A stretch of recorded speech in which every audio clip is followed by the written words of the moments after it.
So baie mense sê vir my, hulle is mal oor hulle freestyle trolley.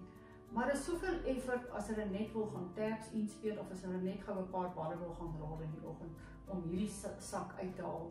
En selfs by party klaps moet jy jou sakke en dra, maar dat jy hom nie kan sleep nie. En as jy hom sleep waar jy hom nie wil dra nie, dan verniel jou sak.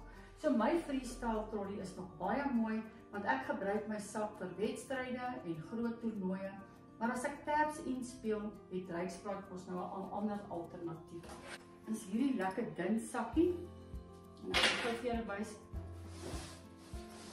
Wat het jy nou meer nodig? En as jy 'n middaggame wil gaan speel, 'n 2 ure game. Jy het mos net 'n meet en 'n handdoekie en chalkspray nodig en hier so 'n plek vir sonblok en tissues. En dan wil ek julle gou wys die onderkant. Jy kan mos nou jou 4 balle hier insit, maar hierdie dingetjie haal uit, so jy kan jou freestyle trolley se sakkies hier insit. So kom ek wys vir julle. So hier het ek nou my freestyle trolley se sakkies in. En die sak maak steeds gemaklik toe. Dan kom die sak mos nou met 'n slim ook uit. Ek het nou net nie die slim aangesit nie. Want dit is vir my baie lekker om hierdie sakkie net so te dra. En ek wys sommer vir julle. Dis 'n baie mooi sterk sakkie. Die sakkie se prys is R650.